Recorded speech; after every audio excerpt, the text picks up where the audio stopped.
안녕하세요. 파산관리인 홍현필 변호사입니다. 이번 시간에 이제 파산 신청 후 재판에 대해서 한번 보겠습니다. 먼저 각하하는 경우가 있습니다. 신청인이 자격이 인정되지 않거나 파산 능력이 없는 때 각주 35번을 볼까요? 앞서 본 바와 같이 청산이 종결된 법인의 경우 적극재산이 잔존하고 있다는 등의 특별한 사정이 없는 한 법인격이 소멸되어 파산 능력이 부인되므로 파산 신청을 각하하고 있답니다. 서울중앙지방법원 2007년 대한건설 주식회사 사건, 서울회생법원 2018년 4월 27자 주식회사 태흥 TNC 사건. 이때 이제 다 각하가 됐겠다는 얘기죠. 청산이 끝났고 재산이 없었기 때문에 파산 능력이 인정되지 않는다. 또는 파산 신청 이전에 회생 절차 개시 결정이 있어서 파산 신청을 할 수 없는 상태에 있는 때 각하 결정을 하죠. 우리 절차가 회생 절차가 파산 절차보다 앞선다 그랬죠. 가장 앞서는 건 개인회생 절차죠. 물론 여기서 법인이니까 법인 파산 절차가 법인 회생 절차가 법인 파산 절차보다 앞섭니다. 그때 각하한 사안이 36주에 나오죠. 서울중앙지방법 2010년 1월 29일자 2010 하합 7 주식회사 현진에버빌. 현진에버빌은 나름 유명한 회사였죠. 건설 현진에버빌 아파트 브랜드 그렇죠. 그 다음에 이송하는 경우가 있습니다. 관할 위반의 경우 관할권에 대한 조사 결과 관할 위반의 경우에는 각하하지 않고 직권으로 관할법원은 이송합니다. 그 다음에 손해나 지연을 피하기 위한 이송의 필요성 법 제3조가 파산 절차의 원활하고 효율적인 진행을 위해 파산 사건이 관할을 확대한 결과 파산 신청이 접수된 법원에서 파산 사건을 진행하는 것이 상당하지 않은 상황이 생길 가능성이 커졌습니다. 그래서 법 4조는 법원의 현저한 손해 또는 지연을 피하기 위하여 필요하다고 인정되는 직권으로 당해 파산 사건을 같은 조 각호의 어느 한에 해당하는 회생법원이 이송할 수 있다고 규정하고 있습니다. 이송 대상 법원 채무자의 다른 영업소 또는 사무소나 채무자 재산의 소재를 관할하는 회생법원 채무자의 주소 또는 거소를 관할하는 회생법원 제3조 2항 또는 사망에 따른 회생법원 3조 2항 또는 사망에 따라 회생법원의 회생사건 파산사건 또는 개인회생사건이 계속될 때는 제3조 1항에 따른 회생법원 이송의 요건 법 4조에 의한 파산사건의 이송 요건은 현저한 손해 또는 지연을 피하기 위해 필요하다고 인정되는 때죠. 여기서 손해라 함은 채무자 및 파산채권자가 그 이해관계인 전체의 손해를 고려해야 합니다. 또 지연에 대해서는 사건이 현재 계속된 법원보다 이송될 법원에서 사건을 취급하는 것이 채무자의 재산조사, 파산채권의 신고조사, 파산재단에 속하는 재산의 환가, 파산채권자에 대한 배당 등의 절차를 신속하게 진행할 수 있을 것이 요건이 됩니다. 손해 또는 지연이 현저함은 파산사건의 관할이 대폭 확대되었음에 비추어 이송을 넓게 인정함이 타당하므로 채무자의 영업소, 사무소, 주소, 거소의 소재, 관련된 법인 또는 개인의 소재, 채무자의 재산의 종류 및 소재, 채무자의 영업관계 문서 등 관계자료의 소재, 채권자의 소재, 교통의 편의성, 사건의 규모, 법원의 사건 처리 체제 및 신청 대리인의 소재, 파산관리인 선임의 난이 등 구체적인 요소를 고려하여 사건이 현재 계속된 법원과 이송될 법원을 비교하여 이송될 법원에서 사건을 처리하는 것이 타당하고 인정된 경우에는 그 요건을 충족하였다고 해석하고 있습니다. 이송의 시기에는 특별한 제한이 없습니다. 이송의 효과 파산 사건을 이송받은 법원은 이송 결정에 따라야 하고 사건을 다시 다른 법원에 이송하지 못합니다. 다만 이송 후에 새로 생긴 사정을 이유로 하여 재이송을 하는 것은 무방하다고 해석됩니다. 이송 결정에 대해서는 법에 특별한 정바가 없기 때문에 즉시 항고를 할 수가 없습니다. 그 다음에 이제 기각하는 경우가 어떤 경우가 다음의 어느 하나에 해당되는 때는 파산 신청을 기각할 수 있습니다. 신청인이 절차의 비용을 미리 납부하지 아니한 때 예납 비용 같은 거 납부하지 않으면 바로 기각입니다. 법원의 회생 절차 또는 개인회생 절차가 계속되어 있고 그 절차의 의함이 채권자 일반의 이익에 부합하는 때 이건 이제 법인 파산은 법인 회생 절차겠죠. 법원의 회생 절차가 그 다음에 채무자에게 파산 원인이 존재하지 아니한 때 이럴 때는 이제 기각시킬 수 있습니다. 여기 이제 이송된 걸 한번 볼까요? 서울중앙지방법은 독공법 2조 3항 규정에 의해 서울중앙지방법원에 파산이 신청된 2011 하합 174건 주식회사 교육과 미래홀딩스에서 채무자의 주된 사무소가 부산인 점, 파산 선고가 되는 경우에도 채무자가 부산에 소재한 학원에서 수강 중인 원생들을 위해 일정한 기간 영업이 계속이 필요할 수도 있는 점, 채무자의 채권자들 중 다수를 차지하는 임금 채권자, 조세 채권자, 대여금 채권자의 주소지가 대부분 부산인 점, 계열회사 관계에 있는 회사들 상호 간의 업무 관련성이 적은 점 등을 고려하여 부산지방법원으로 파산사건을 이송한 사례가 있습니다. 이건 실무상 이런 거 보면 이건 뭔가 이 회사가 서울에 와서 상담을 받고 뭐 로펌이나 이런 데서 이제 본인들이 편하니까 서울중앙지방법원에 냈던 것 같아요. 근데 결국은 법원에서 이제 부산으로 이송한 거죠. 이런 여러 가지 점을 해서 38 각주 38 절차 비용은 미리 납부하지 않을 때입니다. 서울회생범 실무는 채무자 또는 채권자가 비용 예납 명세에 정한 예납기간 내에 명령받은 예납금 중 일부만 납부한 경우는 납부 비율, 미납의 추납 가능성과 추납 시기 등을 종합적으로 고려하여 신청 기각 여부를 결정하고 있습니다. 요즘 이제 예납 비용은 3일 딱 주더라고요. 3일 안에 그냥 딱 때려 넣어야 됩니다. 뭐 안 넣어서 기각당해본 경험이 없기 때문에 뭐 그거는 이제 본인이 큰 불이익이니까 대부분 돈을 마련해 놓고 신청하라고 합니다. 그 다음에 사항, 신청인의 소재가 불명일 때, 그 밖에 신청이 성실하지 아니한 때. 한편 법원은 채무자에게 파산 원인이 존재하는 경우에도 파산 신청이 파산 절차의 남용에 해당한다고 인정되는 때는 신문을 거쳐 파산 신청을 기각할 수 있습니다. 이건 주로 채권자죠. 채권자 신청의 경우에 남용이 문제가 되죠. 파산 절차의 남용은 채권자가 채무자의 분쟁에서 우위를 점하거나 채권 해소를 위한 압박의 수단으로 파산 신청을 하는 경우에 문제가 됩니다. 각주 40에 나오죠. 채권자가 파산 신청을 하였으나 그 채권의 존재 사실이 소명되지 아니할 때도 파산 신청을 기각하고 있습니다. 각주 볼까요? 대법원 2017년 결정은 남용에 대해서 파산 절차의 남용은 권리남용 금지 원칙의 일종으로서 파산 신청이 파산 절차의 남용에 해당되는 여부는 파산 절차로 말미암아 채권자와 채무자를 비롯한 이해관계인에게 생기는 이익과 불이익 등 여러 사정을 종합적으로 고려하여 판단해야 한다. 가령 채권자가 파산 절차를 통하여 배당받을 가능성이 전혀 없거나 그 배당액이 극히 미미할 것이 예상되는 상황에서 부당한 이익을 얻기 위하여 채무자에 대한 위협의 수단으로 파산 신청을 하는 경우에는 채권자가 파산 절차를 남용한 것에 해당합니다. 이처럼 파산 절차에 따른 정당한 이익이 없는데도 파산 신청을 하는 것은 파산제도의 목적이나 기능을 벗어난 것으로서 파산 절차를 남용한 것이라고 볼 수 있다. 이때 채권자에게 파산 절차에 따른 정당한 이익이 있는지를 판단하는 데에는 파산 신청을 한 채권자가 보유하고 있는 채권의 성질과 액수, 전체 채권자들 중에서 파산 신청을 한 채권자가 차지하는 비중, 채무자의 재산 상황 등을 고려하되 채무자에 대하여 파산 절차가 개시되면 파산관제에 대한 부인권 행사, 채무자의 이사 등에 대한 책임 추궁 등을 통하여 파산재단이 증가할 수 있다는 사정도 감안해야 한다.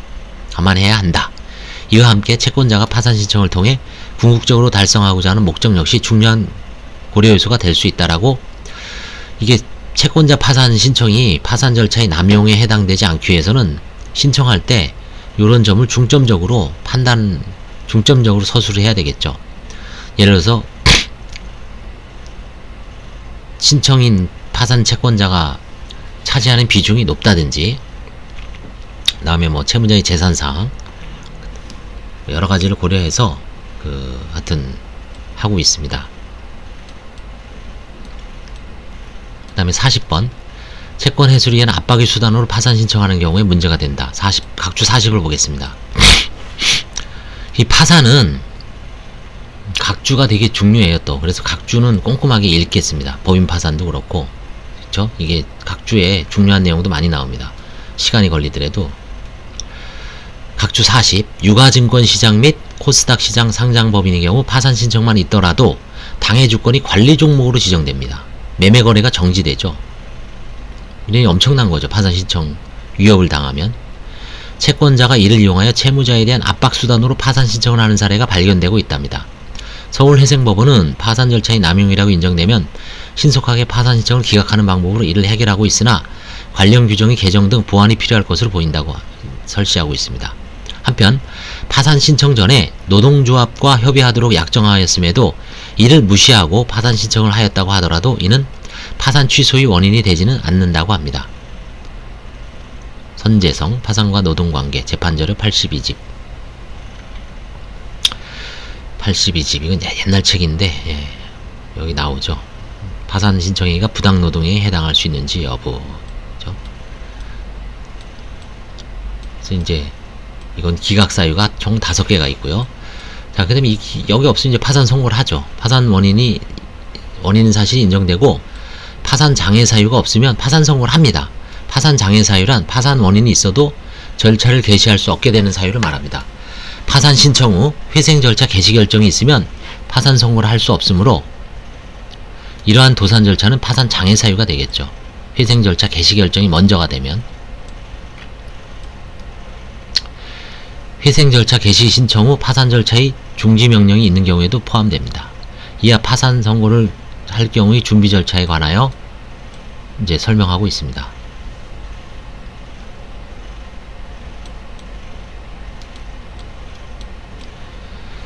파산 선고 전의 조치를 한번 보겠습니다. 파산 선고 전의 조치. 보전 처분, 필요성. 채무자는 파산 신청 후에도 파산 선고 결정이 있기 전까지 그 신상에 아무런 구속을 당하지 않고 자기 재산에 대한 관리 처분권도 잃지 않으므로 파산 신청 후 심리 중에도 도주, 재산 은닉, 일부 채권자에 대한 편파 변제, 재산의 양도, 담보의 제공 등을 하여 재산을 은닉, 멸실, 훼손시키는 경우가 많습니다. 또 일부 채권자들이 채무자에게 변제, 담보의 제공을 요구하거나 강제집행, 가압류, 가처분 등에 개별적으로 채권을 추심하려고 하게 됩니다. 그리하여 법원이 파산 선고 전이라도 직권으로 채무자 또는 이에 준하는 자의 신체에 관하여, 자의 신청이죠. 신체가 아니라 신청이죠. 오타인 것 같아요. 이해관계 신청 또는 직권으로 채무자의 재산에 관하여 적당한 보전 처분을 할 수 있게 하였습니다. 최근 실무상 보전 처분을 신청하는 예가 간혹 있다고 합니다. 종전에는 채권자가 보전 처분을 신청한 사건에서 채무자가 신문기일 소환에 불응하는 등의 이유로 사건의 처리가 지연될 염려가 있는 경우를 제외하고 통상 파산 신청에서 파산 선고에 이르는 기간이 길지 않으므로 보전 처분을 하지 않고 파산 신청 후 가능한 신속히 파산 선고를 하는 것으로 처리하였습니다. 그런데 아래에서 보는 바와 같이 파산 채권자가 신청한 강제집행 절차를 중지하는 내용의 보전 처분이 허용되므로 채무자는 파산 신청을 할 당시 강제집행자가 진행 중일 때는 필요한 보전 처분을 신청할 수가 있습니다.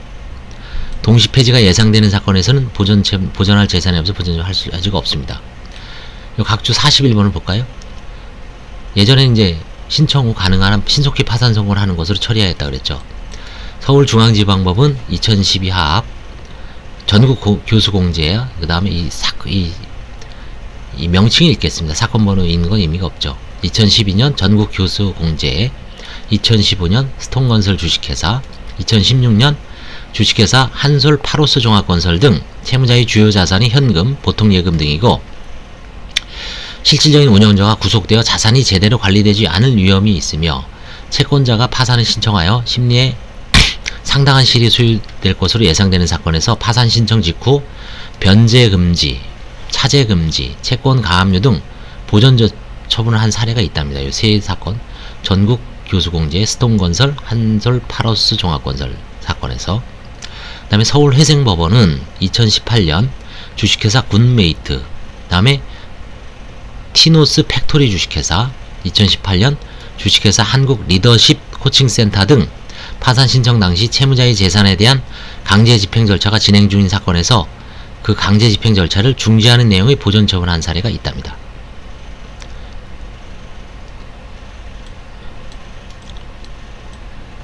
자, 그 다음에 절차. 이 보전 처분은 이제 개인 파산 관제인도 이제 간혹 예전에는 이제 중앙법원에서 했는데요. 아니면 이제 관할법원에 했는데 이제는 보전 처분을 받아주는 것 같아요. 회생법원에서도. 그래서 이제 회생법원에서 보전 처분을 많이 하는 것 같아요. 관제인들도. 당해 파산 사건을 관할하는 회생법원의 관할에 전속합니다. 그렇죠? 관할도. 신청권자. 인적 보전 처분은 이 보전 처분은 파산 신청과 같이 하는 거예요. 근데 제가 조금 전에 말한 그 보전 처분은 부인권 행사의 어떤 전제 조건으로서 보전 처분이기 때문에 약간 좀 차이는 있습니다. 인적 보전 처분은 이해관계인에게 신청권이 없고 신청을 하더라도 법원이 직권 발동을 촉구하는 이유밖에 없습니다. 물적 보전 처분을 신청할 수 있는 자는 신청인, 채무자 등 이해관계인입니다. 이해관계인에게는 파산 채권자 외에도 재단 채권자, 별채권뿐만 아니라 이사 등 채무자인 법인의 임원, 종업원 등까지 포함된다는 견해가 있습니다. 주주에 대하여는 견해의 대립이 있으나 이해관계에 해당되지 아니한 것으로 보고 있습니다. 주주는 파산 신청권도 없죠. 채무자가 파산 신청을 한 자기 파산의 경우에도 파산 선고가 되지 아니하는 이상 채권자의 채무자에 속한 재산에 대한 강제 집행을 저지하지 못하므로 채무자는 필요한 경우 그 강제 집행 절차의 중지를 명하는 보전 처분의 신청을 적극적으로 할 필요가 있다 그랬죠. 아까 그 두 사건에서 보전 처분이 인용된 사례가 있다 그랬죠. 강제 집행 중지가. 신청인인 채권자의 보전 처분 신청에 대해서는 채권자가 채무자를 압박하여 채권을 해소한 후 신청을 취하는 경우가 있으므로 보전 처분 발령 여부는 신중해야 된다라고 하고 있습니다. 42번 각주를 볼까요? 보전 처분 신청은 신청에 대한 재판이 있기까지 이를 취하할 수 있지만 보전 처분은 신청인만을 위한 것이 아니라 모든 채권자를 위한 것이기 때문에 보전 처분이 행해진 다음에는 신청을 취하해도 보전 처분이 당연히 실효되는 것은 아니다. 다만 법원은 언제라도 보전 처분을 변경하거나 취소할 수 있으므로 보전 처분 신청이 취하는 법원의 직권 발동을 촉구하는 의미는 있을 것이다. 이집만 파산 선고 전의 보전 처분. 보전 처분은 법원이 직권으로도 할 수 있습니다. 실무상 법 제6조 제1항 또는 제2항 8항에 따른 결련 파산의 경우에 직권으로 보전 처분을 할 필요성이 있는 경우가 있습니다. 즉 회생 절차 폐지 결정 등이 확정되어 파산 선고를 하는 경우 회생 절차의 폐지 이후부터는 채권자들이 앞다투어 추심에 나서고 채무자도 재산을 은닉하려고 시도하는 경우가 있기 때문입니다. 또 파산관계인 보수, 공고비 등 파산 절차의 진행에 소요되는 비용이 연합되어 있지 않아요. 파산 절차 비용 문제를 해결하기 위해 회생 절차 폐지 결정 등이 확정된 후 상당한 기간이 지난 후에야 파산 선고를 하는 경우도 있습니다. 보전 처분이 적기를 놓치면 나중에 부인권을 행사해야 하는 건 번거로움이 생기므로 이러한 경우에는 직권으로 보전 처분하는 것이 좋습니다. 43번 각주 볼까요? 회생 절차가 폐지되어 파산으로 이행하는 경우 회생 절차 폐지 결정 후 확정 전에도 파산 선고 전에 보전 처분할 필요성이 있다는 견해가 있을 수 있다. 그러나 회생 절차가 폐지되었다 하더라도 회생 절차 폐지 결정이 확정되기 전에는 종전의 회생 절차 개시 결정이나 회생 계획 인가 결정으로 인하여 발생했던 효력은 계속 유지된다.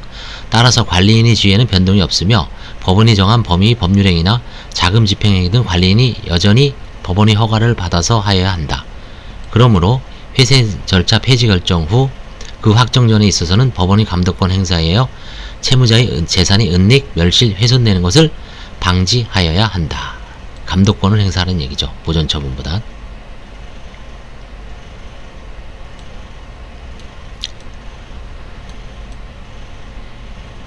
다만 서울회생법은 실무상 회생 절차 폐지 결정 확정일에 파산 선고를 하고 있어 실제로 문제되는 경우는 많지 않습니다. 의정부 법원도 이제 이렇게 하는 것 같아요. 그러니까 이제 폐지 결정일이 송단된 날로부터 14일이 지나면 확정되기 때문에 그 확정일 날짜를 딱 받아서 이제 파산 선고를 동시에 하는 것 같습니다. 보전 처분 문제가 대두되지 않죠. 인지액 법제 323조 제1항의 보전처분 신청서에는 2,000원의 인지를 붙이고 있고요. 담보 원칙적으로 제공하지 않게 하고 있습니다. 보전처분은 총채권자의 이익을 위한 것이고 실무상 보전처분이 발령되는 경우에는 대부분 파산 선고가 되고 있기 때문입니다. 그러나 발령하는 보전처분의 내용에 따라 채무자에게 큰 손해가 발생할 가능성이 있는 경우에는 민사소송법 및 민사집행법 조문을 준용하여 담보를 제공하게 할 수도 있을 것이다. 심리 및 재판 자기 파산의 경우를 제외하고는 파산 원인 사실에 관한 소명이 필요합니다. 특히 채권자 신청 사건에서는 채무자의 재산 상태가 불분명할 뿐만 아니라 자기의 채권 해소만을 목적으로 하는 보전처분을 신청하는 경우가 많으므로 파산 원인의 판단에 신중해야 합니다. 보정의 필요성에 관하여서도 소명이 필요하지만 일반적으로 파산 원인이 인정되는 경우는 보정의 필요성도 인정된다고 하여야 한다. 보전처분의 결정은 그 신청의 내용에 구속되지 아니하므로 심리를 거쳐 필요하다고 인정되는 내용의 보전처분을 하면 되고 신청한 보전처분과 다른 내용의 보전처분을 부과하여서 하는 것도 가능합니다. 보전처분 결정은 채무자에게 고지된 때에 효력이 발생합니다. 그 다음에 이제 불복신청 보전처분의 결정에는 즉시항고를 할 수 있죠. 법조문이 있습니다. 324조 4항 이 즉시항고에는 집행정지 효력이 없습니다.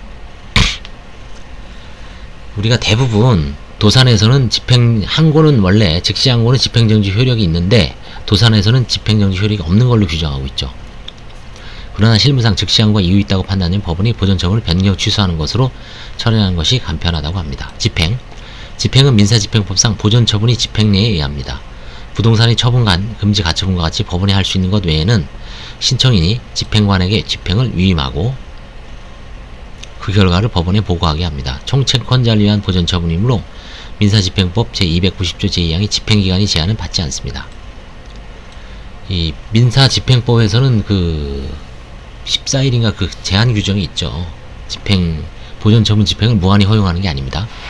점유이진 금지 가처분도 이렇게 공고하고 1주일, 2주일인가 뭐 이내에 집행에 착수해서 해야 됩니다. 보존처분 결정이 취소 변경 실효. 법원은 직권으로 보존처분을 결정을 변경하거나 취소할 수 있고 이 결정에 대해 즉시항고를 할 수 있습니다. 민사집행법의 가압류 가처분에 관하여 인정되는 각종의 취소 변경 제도, 즉 본안의소 제기 경과로 인한 취소, 사정 변경에 따른 취소, 특별 사정에 의한 취소는 적용되지 않습니다. 보존처분이 취소 변경 결정은 채무자에 대한 고질서 효력이 생깁니다. 일단 발령된 보존처분은 법원에 의한 취소 변경 외에도 파산 선고, 파산 신청 각하나 기각 결정이 있으면 그 효력을 상실합니다. 한편 파산 절차는 회생 절차와 달리 보존처분 결정이 있은 후에 파산 신청의 취하를 제한하는 규정이 없으므로 파산 신청을 취하하면 보존처분도 그 효력을 잃게 된다고 하고 있습니다. 등기된 권리에 관한 등기 등의 촉탁. 채무자의 재산에 속하는 권리로서 등기 등록된 것에 관하여 법 323조 제1항의 규정에 의한 보존처분이 있는 때는 법원 사무관 등은 직권으로 지체 없이 촉탁서에 결정서의 등본 또는 초본을 첨부하여 보존처분의 등기 등록을 촉탁해야 합니다. 그 처분이 취소 변경되거나 효력을 상실한 때도 같습니다.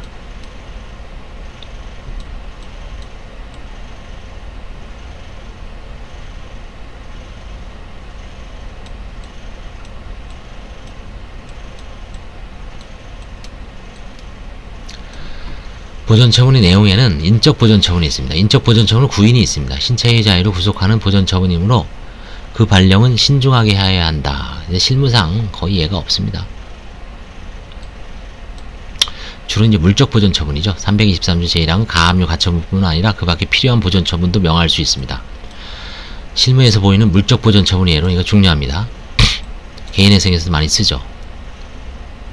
변제금지 가처분, 자동차 또는 부동산 등의 처분금지 가처분, 자금의 차익금지 가처분, 돈 빌리지 마라, 그 다음에 점유이전하지 마라, 점유이전금지 가처분, 동산가압류, 채권가압류 등이고 주문예는 다음과 같습니다.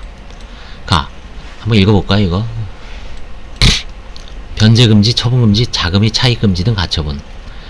1. 이 사건에 관하여 파산신청에 대한 재판이 있을 때까지 채무자는 다음의 각 행위를 하여서는 아니 된다. 2019년 몇 년 몇월 며칠 3월 5일 14시 이전이 원인으로 생긴 일체의 금전 채무에 관하여 그 변제 또는 담보 제공을 하는 행위, 부동산, 자동차, 건설기계, 특허권 등 등기 등록의 대상이 되는 채무자 소유의 일체의 재산 및 300만원 이상의 기타 재산에 관한 소유권의 양도, 담보권, 임차권의 설정, 기타 일체의 처분 행위. 명목여하를 막론하고 자금의 차입을 하는 행위, 어음 할인을 포함한다. 임직원을 채용하는 행위, 이것도 안됩니다. 미리 이 법원이 허가를 받았을 때는 1항의 제한을 받지 아니한다. 이걸 이제 금지시켜 놓고 법원의 허가를 받았을 때는 직원도 필요하면 뽑고 자금도 이렇게 좀 차입해서 할 수 있죠. 재단채권 같은 거 변제하려면. 점유이전금지 가처분. 채무자는 별지 목록 기재 물건에 대한 점유를 풀고 이를 신청인이 위임하는 집행관에게 인도해야 된다. 집행관은 현상을 변경하지 않을 걸 조건에 채무자에게 사용을 허가하게 된다. 채무자는 위 물건에 관하여 양도, 질권 설정, 그 밖의 처분을 하거나 점유를 타인에게 이전하거나 또는 점유 명의를 변경하여서는 아니 된다. 집행관은 이 명령의 취지를 적당한 방을 공시해야 된다. 채권가압류는 우리가 많이 보죠. 별지 목록, 이거는 넘어가겠습니다. 그 다음에 채무자의 상업장부를 집행관에게 보관시키는 가처분. 채무자는 별지 목록 기재 장부에 대한 점유를 풀고 이를 신청인이 위임하는 집행관에게 보관해야 된다. 이게 뭔가 장부가 빼돌려지면 재산적 영업부에 관한 재산에 관한 은닉과 관련됐을 때는 이런 걸 해야 되겠죠.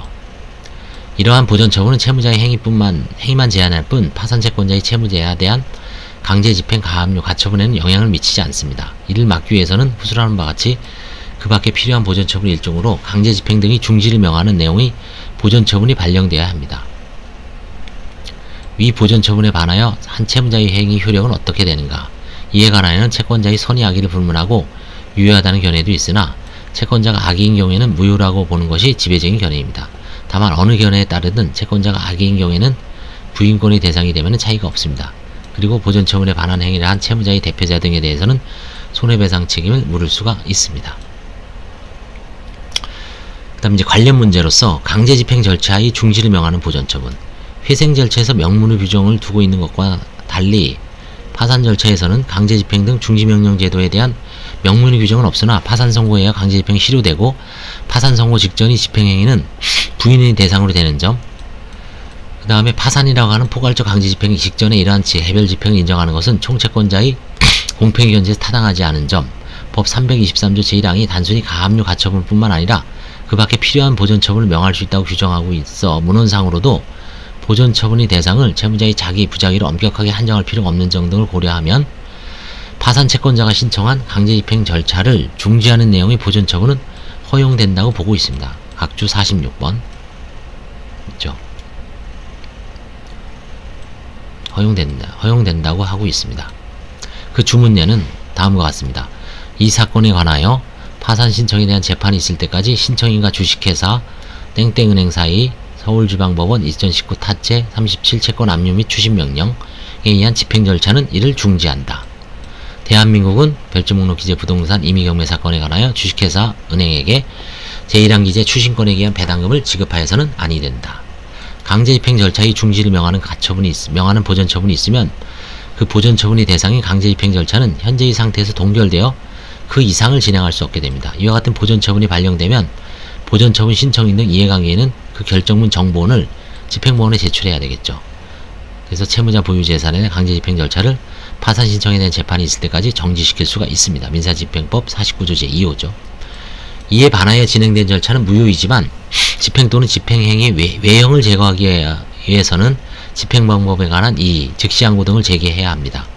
다만 강제집행 절차의 중지를 명하는 보전처분은 이미 진행된 절차의 효력을 소급하여 무효로 만드는 것은 아니므로 기왕에 집행된 압류 등의 효력은 그대로 유지됩니다.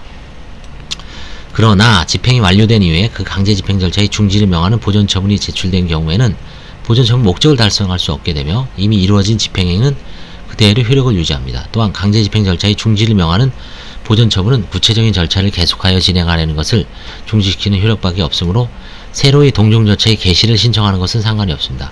그 절차를 중지하려면 금지명령 같은 거 해야 되죠. 새로운 보전처분을 받아야 됩니다.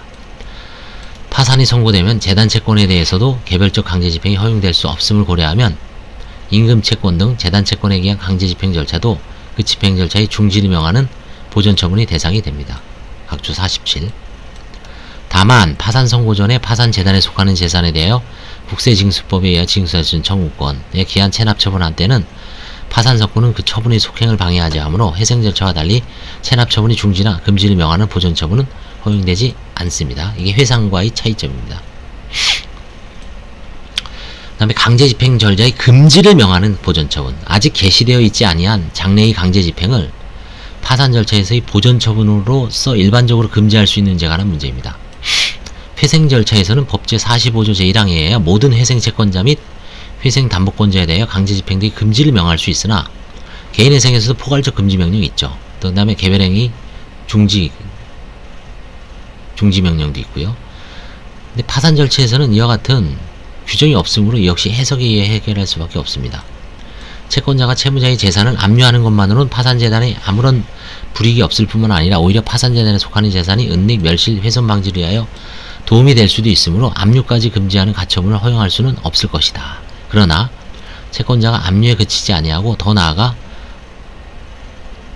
환가 추심 절차까지 진행하는 것은 개별적인 채권 만족을 목적으로 한 것으로서 총채권자의 공평을 저해할 할 우려가 있으므로 이를 금지하는 보전처분은 허용돼야 된다는 거죠. 압류까지는 그래, 압류까지는 봐줄게. 이거는 금지시키지 못하고 다만 이제 혼자 먹으려고 채권 만족을 위해서 이제 배당까지 경매까지 다 했어요. 그때는 이 채권자만 받아갈 우려가 있기 때문에 이를 금지하는 보전처분은 허용된다라고 보는 게 학설입니다. 일본도 이제 마찬가지고요. 따라서 장래의 강제 집행을 금지하는 보존처분이 발령된 경우에 이에 위반한 경매 신청 또는 추심명령, 전부명령 신청은 부적법하므로 이를 각하하고 가처분을 간과한 집행은 무효로 보아야 합니다. 49. 그 다음에 소송 절차의 중지, 금지를 명하는 보존처분. 강제 집행 절차 이외에 이미 진행 중인 소송 절차를 중지시키거나 향후 제기된 소송 절차를 금지하는 내용의 보존처분이 허용될 수 있을지가 문제되나 이거 허용 안 될 것 같은데요. 파산 채권자가 파산 신청 시부터 파산 선고 시까지 사이에 소송 절차를 통해 개별적으로 채권이 만족을 얻을 가능성이 희박하죠. 소송만으로는. 강제집행 중지, 강제집행 금지를 명하는 보존처분으로도 목적을 다할 수 있는 점을 고려하면 별도로 이를 인정할 실익은 크지 않죠. 50, 각조 50. 일본 파산법 24조 제1항 3호는 채무자의 재산관계에 대한 소송 절차도 중지명령의 대상이 된다고 규정하고 있습니다. 일본은 확실하게 정비를 했네요.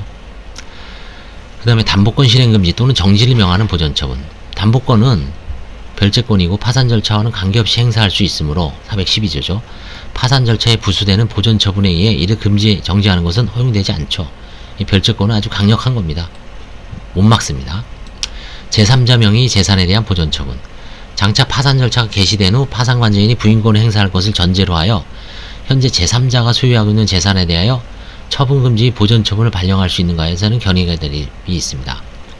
적극설은 보존처분이 장래 파산재단을 구성하게 될 재산의 보존, 확보를 목적으로 하는 한 제3자를 명인으로 하는 보존처분도 허용돼야 한다고 보아야 할 것이라고 주장하나 소극설은 법상 파산 선고 전의 보존처분은 원칙적으로 채무자의 재산만을 대상으로 하고 있으며 제3자 명의 재산에 대한 보존처분을 인정한다면 보존처분의 상대방이 매우 불안정한 지위에 놓이게 되므로 특별한 규정이 없는 이상 채무자 이외의 제3자 재산을 대상으로 한 보존처분은 허용될 수 없다고 주장합니다. 51. 한편 종래 일본의 판례와 다수서는 소극설을 따르고 있었으나 일본 파산법 171조는 재판소는 파산 절차 개시 신청이 있는 때에는 당해 신청에 관한 결정이 있기 전까지 사이에 부인권을 보존하기 위해 필요하다고 인정되는 이해강의 신청에 의하여 직권으로 가압류 가처분, 그 밖에 필요한 보존처분을 명할 수 있다고 규정하면서 입법으로 해결하였습니다. 일본은 적극설이네요. 그러면 적극설. 제3자의 재산도 파산재단의 목적을 부인권을 보존하기 위하여 필요하고 있다고 인정한 데는 할 수 있다. 제3자 명의 보존처분. 우리나라에서는 소극설이 맞는 것 같기도 하고요. 책임 제한 절차의 정지명령.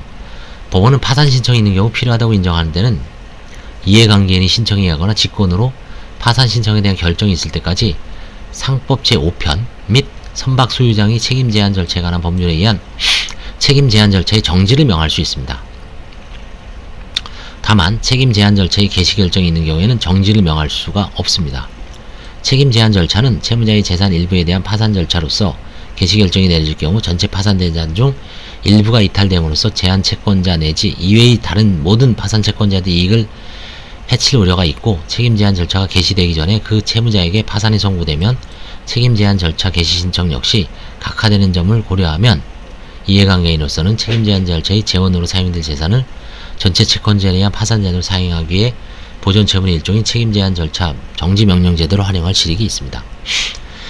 이 책임 제한 절차는 선박 소유자의 책임 절차에 관한 법률에 의해서 이것도 파산 사건, 회생법원 관할입니다. 대표적인 게 옛날에 태안 기름 유출 사건 있죠.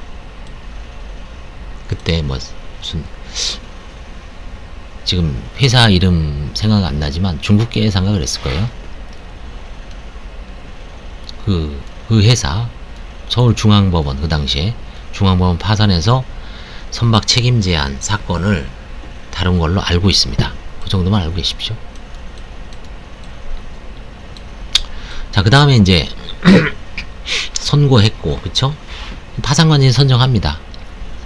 세무자 신문을 통하여 파산 선고 요건이 갖추어졌다고 판단되고 파산 선고를 한 경우는 예납금이 납부된 것을 확인한 후 즉시 파산 선고와 동시에 선임할 파산관제인 선정에 착수합니다. 파산관제인은 서울회생법원에 이렇게 이제 명단이 있습니다. 단위 구성, 개인도 그렇고 개인은 이제 재판부별로 돼 있고 법인은 이제 뭐 법인도 이제 돌아가는 시스템이 있죠. 뭐 사건을 1년에 몇 건 이하를 딱 맞춰서 뭐 13건인가요? 만약에 이 사람이 지금 12건만 있다면 그 사람 주고 빨리 끝나는 사람 빨리 받고. 파산관제인 1인을 하는 것을 원칙으로 하나 다만 법인은 필요하다고 했는데 여럿서 복수를 할 수 있습니다. 필요하다고 인정되면 1인이 관제인을 선임한 후 추가로 파산관제인을 선임할 수도 있습니다. 여럿이 선임된 사례로는 2000년 공적자금 특별법에 의해서 52 있죠. 공적자금 예금보험사 또는 임직원을 파산관제에 선임하도록 규정하고 같은 법 부칙 에 따라 예금보험사 또는 임직원과 변호사가 공동으로 파산관제에 선임된 경우가 있었다고 합니다. 예보와 변호사가 공동 파산관제로 선임되어 있던 7개 파산 사건에 대해 모두 예금보험사 단독 파산관제인으로 변경하였다. 2007년 11월 20일 기준으로. 그 밖에 여럿의 파산관제인을 선임한 것이 필요한 경우는 영업을 계속하는 대형 건설회사와 같이 이해관계인이 다수이고 전국적으로 분포되어 있으며 그 권리관계가 복잡하고 파산재단에 속하는 재산도 전국 여러 곳에 분산된 형태의 대형 파산 사건을 들 수 있습니다. 그러나 파산관제인이 여러 선임하게 되면 파산관제인이 공동으로 직무를 수행하므로 만약 파산관제인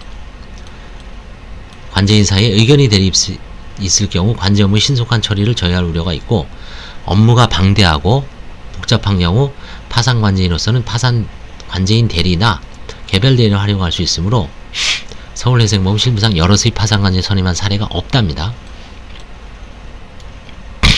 파산관제인의 자격, 변호사 선임의 원칙. 파산관제인의 자격안에 법은 아무런 정함이 없습니다. 법인도 파산관제인이 될 수 있고요. 53. 예보가 파산관제인이 되는 거죠. 금융기관 사건에서. 이 경우 법인은 이사 중에서 파산관제인이 직무를 행할 자를 지정하고 법원에 신고하면 됩니다. 그러나 서울회생법인에서는 다음과 같은 이유로 변호사를 파산관제인으로 선임하는 것을 원칙으로 하고 있습니다. 첫째, 관제 업무는 법률 지식이 필요하다. 파산 절차는 청산형 절차이지 재건형 절차가 아니므로 사업경영 수완보다는 법률적인 사무처리 능력이 필요합니다.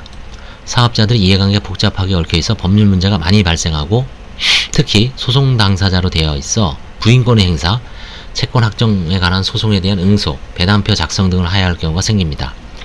이 소송에 대한 어떤 송무 권한이 좀 장점이죠. 그렇죠? 둘째, 비용을 절감하고 절차를 신속히 처리한다는 뜻이 있습니다. 이와 같은 법률 문제의 해결과 소송의 수행에 전부 변호사를 선임한다면 재단 채권이 증가하여 파산 대잔 중 다른 재단 채권자나 파산 채권자에게 돌아갈 몫이 줄어들게 되고 절차의 신속한 처리가 방해가 될 수 있죠. 그렇죠? 물론 원격제 소송, 특허, 조세, 노동, 행정, 노동 등 특수 분야의 소송, 그 밖에 파산관제인이 직접 수행하기 적절하지 않은 소송 등은 필요한 경우 별도로 소송 대리인을 선임하고 있습니다만 기본적으로 민사나 민사 관련해서 민사 집행 이런 거는 이제 기본적으로 이제 변호사가 기본적으로 하는 거기 때문에 비용을 그 관제인이 직접 하니까 모든 보전 처분도 그렇고요. 강제 집행에 관한 부수적인 소송, 항소, 대법원까지 다 할 수 있죠. 그래서 좀 싸게 먹히는 얘기죠, 결국은. 셋째, 공정하고 중립적인 업무 수행이 필요하다. 파산 사건을 둘러싼 당사자들이 복잡한 이해관계를 공정하게 조정하기 위해서는 중립적 지위에 있는 변호사를 파산관제로 선임한 것이 적절하다. 변호사는 기본적으로 원고로서의 수행도 해보고 피고로서의 수행도 해보고 그 다음에 기본적으로 관제인이 중립적 자세로 항상 견지해야 되기 때문에 그게 이제 몸에 배어 있죠. 항상 균형감 같은 게 있습니다. 넷째, 보수의 문제도 있습니다. 서울회생보험은 파산관제 보수를 배당 시기에 맞춰 재단 수집 한가액에 비례하여 지급하는 것을 원칙으로 하고 있습니다. 별도의 고정적인 수입원이 없는 사람의 이와 같은 보수 체계는 부적절합니다.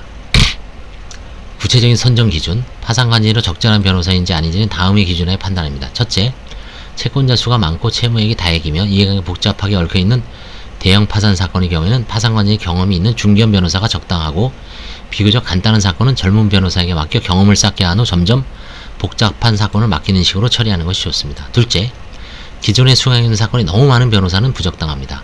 관제 업무는 특히 그 초기 단계에서 상당한 시간과 노력이 필요하므로 자칫하면 관제 업무가 소홀히 될 수 있습니다. 너무 많은 사건을 가지면. 셋째, 이해관계인을 설득하고 조정하는데 뛰어난 능력을 갖춘 변호사가 좋습니다.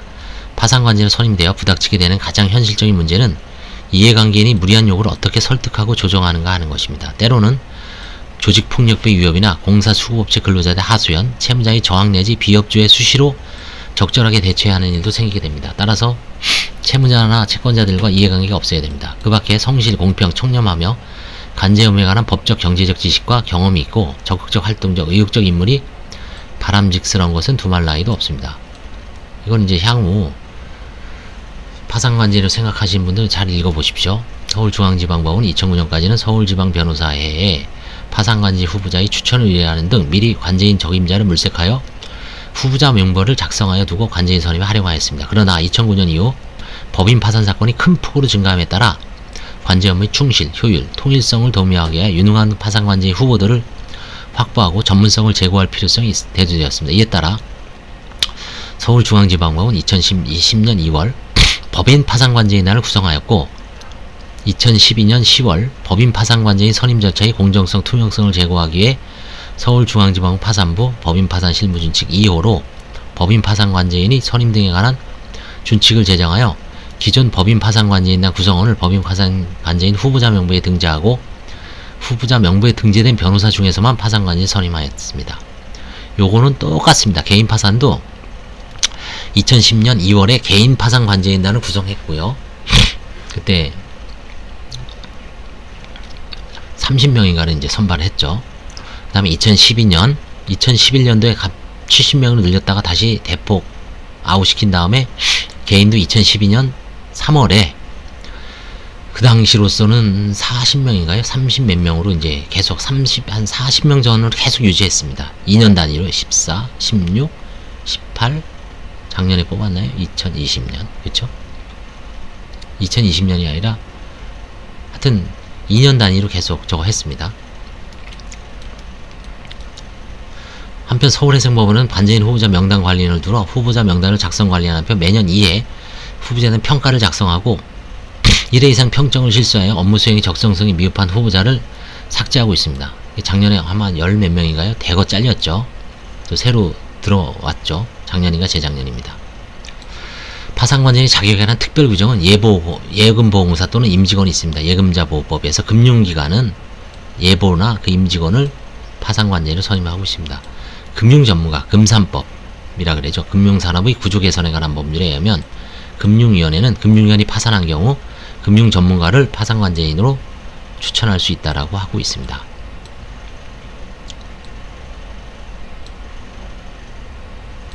넘어갈게요. 별로 저희한테 중요한 문제는 아니죠.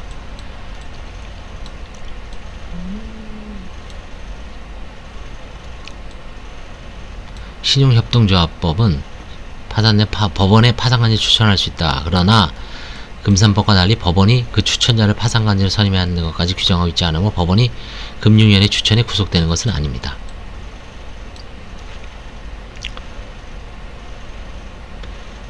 새마을금고법은 행정을 안전보장으로 새마을금고가 파산하는 때는 법원의 파산관제인을 추천할 수 있다고 규정하고 있습니다. 파산관제인이 대개 부적절한 자의 이해, 이게 중요하죠. 파산 절차 내에서 파산관제인의 지위와 권한, 의무를 고려할 때 성질상 파산 선고를 받은 자나 그에 준하는 자, 파산 채권자, 그 밖의 이해관계인 또는 이들의 친족, 대리인 등은 피선임 자격이 없습니다. 이와 비슷한 사유로 파산 선고를 받은 자와 자문계약을 체결한 자문변호사, 현재 소송대리를 하는 소송대리인 등도 파산관제인이 될 수 없습니다. 대체로 파산 선고를 받은 채무자 또는 그 이해관계인이 추천하는 사람은 관제 업무의 공정성을 해야 할 우려가 있으므로 파산관제를 선임하는 것이 좋지 않습니다. 파산관제인이 자격 관리나 청산제를 거쳐 파산이 일게 된 금융기관의 경우 청산인이 파산관제인으로 적절한 것의 문제가 제기되었습니다. 청산인은 파산 선고와 동시에 파산 선고를 받은 채무자의 준하는 지위를 가지게 되고 채무자에 준하는 자에게 부여되는 여러 의무를 부담하게 됩니다. 따라서 채무자에 준하는 자인 청산인을 파산관제인으로 선임한 것은 원칙적으로 부적절합니다. 그러나 법원이 선임한 변호사가 청산인으로 선임된 경우에는 관제 의무의 공정성을 해야 할 우려가 상대적으로 적으므로 파산관제인으로 선임하여도 큰 문제는 없습니다. 이게 이런 게 있네요. 청산인은 채무자에 준해서 뭔가 견제가 안 되죠. 그래서 청산인을 파산관제인으로 선임한 것은 부적절하다. 사전 협의 및 파산 선고일 결정. 파산관제인을 선임할 후보자에게 채무자 현황을 미리 파악하고 취임 후 즉시 파산재단에 속하는 재산의 점유 및 관리에 착수할 수 있도록 하고 있습니다. 그래서 이제 당일에 그 대표이사 데리고 바로 갑니다. 바탕이래. 그래서 직원을 보내든지 하여튼 뭐 공고문 같은 거 부착하고요. 선임 절차, 파산관이 추천이래. 예금자 보호법에는 파산관 추천 절차에 아무런 규정을 두고 있지 않으나 법원은 부보 금융회사가 파산한 경우 예금보험공사에 대하여 파산관리의 추천을 의뢰하고 있습니다. 예금보험공사 또는 금융위원회에 대한 추천 의뢰는 채무자의 신분기일 지정과 동시에 하고 있습니다. 아울러 예금보험공사의 추천 의뢰와 함께 지원 자금 등의 효율적 회수의 필요성이 있는 점에 대한 소명 자료와 파산관리 후보에 관한 자료의 제출을 요구하고 있습니다. 관리위원회 의견 조회하죠. 개인도 마찬가지입니다. 채권 신고 기간 및 채권 조사 기일 결정에 관한 의견 조회. 법원은 파산 선고와 동시에 채권 신고 기간 및 채권 조사 기일을 정해야 하는데 금융기관 파산의 경우에는 특칙이 있습니다. 즉 금융산업의 구조 개선에 관한 법률 제2조 1호의 소집 금융기관이 파산한 경우에는 법원이 312조에 따라 채권 신고의 기간과 채권 조사의 기일을 정할 때는 미리 파산 참가 기관에 의견을 드려야 하므로 그에 관한 의견을 조회해야 합니다. 파산 참가 기관은 금융산업의 구조 개선에 관한 법률 제2조 4호에 규정되는 예보 금융감독원을 말합니다. 파산 참가 기관은 파산 선고의 송달을 받는 경우에는 알고 있는 예금 채권에 대하여 지체 없이 예금자표를 작성하여 채권 신고기간의 말일까지 예금자가 열람할 수 있게 하고 채권 신고기간이 지난 후 지체 없이 예금자표를 법원에 제출해야 하므로 채권 신고 기간 및 채권 조사기를 정할 때 그 의견을 듣도록 한 것입니다. 파산관이 선임증 주죠. 선임증 주고 그 다음에 이제 뭐 별도로 결정서를 작성하지는 않습니다. 옛날엔 했는데 안 했는데 다만 파산관이 사망, 사임, 해임, 사망 등의 사유로 후임관제를 선임하거나 추가로 파산을 선임하는 경우는 별도의 관제인 선임 결정서를 작성합니다. 그 다음에 공고도 하고요. 법원은 파산관의 선임을 증명하는 서면을 교부해야 됩니다. 이제 임명장을 줘요. 선임증. 파산관제는 파산 선고일에 법원에 출석하여 법원부터 파산관제인 선임증을 교부받은과 동시에 그 직에 취임합니다. 파산관제인은 직무를 행하는 경우에 이해관계 청구인에 선임을 증명하는 서면 제시하고요. 이 제시하라고 주는 거죠. 예, 이거 뭐 내용이 좀 상당히 많았는데 일단 파산 선고에 대한 재판을 받습니다. 각하하는 경우가 있고 각하 기각 선고죠. 그 다음에 선고한 다음에 관제인 선임하고요. 그 다음에 이제 뭐 여러가지 기간도 정하고 그죠? 가장 중요한 게 이제 파산관제인 선임하는 거죠. 그죠? 그래서 그 다음에 이제 보전처분 보전처분은 이제 흔한 경우가 아니기 때문에 이제 지금은 조금 하는 추세다라는 게 나오죠. 그 다음에 보전처분 중 할 수 있는 거 없는 거 소송행위까지는 우리나라는 안 되고 일본은 허용된다. 소송행위 중지 입법적으로 해결됐다고 나오고 그 다음에 뭐 회생과의 어떤 차이점 이 정도를 좀 이 정도가 지금 중요한 내용이고 이제 나머지 절차는 또 이제 향후에 계속 하면서 또 반복이 됩니다. 이게 계속 반복이 되는 것 같아요. 네. 감사합니다.